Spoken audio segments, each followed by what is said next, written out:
De l'Évangile de Jésus-Christ selon saint Luc, chapitre 12, versets 49 à 53. En ce temps-là, Jésus disait à ses disciples : « Je suis venu apporter un feu sur la terre, et comme je voudrais qu'il soit déjà allumé, je dois recevoir un baptême, et quelle angoisse est la mienne jusqu'à ce qu'il soit accompli. Pensez-vous que je sois venu mettre la paix sur la terre ? Non. Je vous le dis, mais bien plutôt la division, car désormais 5 personnes de la même famille seront divisées, 3 contre 2 et 2 contre 3.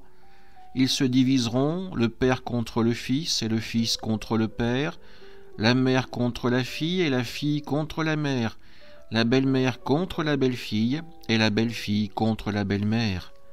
Acclamons la parole de Dieu. Jésus est venu pour apporter un feu sur la terre, pour apporter la division. Quand nous entendons cet évangile, nous pouvons être choqués par les termes employés. Pourtant, Jésus met en évidence quelque chose de très simple.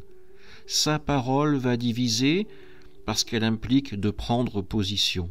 Pour ou contre Jésus, pour ou contre l'Évangile, pour ou contre l'alliance avec Dieu. Voilà ce que Jésus résume avec cet exemple tiré d'une famille ordinaire. Certains vont accueillir le Christ dans leur vie, d'autres au contraire vont lui être hostiles. La cohabitation sera difficile.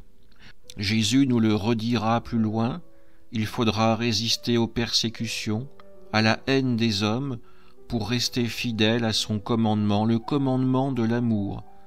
Nous ne sommes pas là pour entrer en conflit, nous sommes là pour témoigner de notre foi, de ce qu'elle a pu transformer dans notre vie, de la manière dont à présent nous voyons le monde et ceux qui l'entourent d'un œil nouveau, d'un œil rénové par l'Évangile et par l'espérance de la vie éternelle auprès du Christ. Oui, Jésus est facteur de division, mais cette division ne peut être qu'éphémère avant de nous retrouver dans l'unité autour du Seigneur. Amen.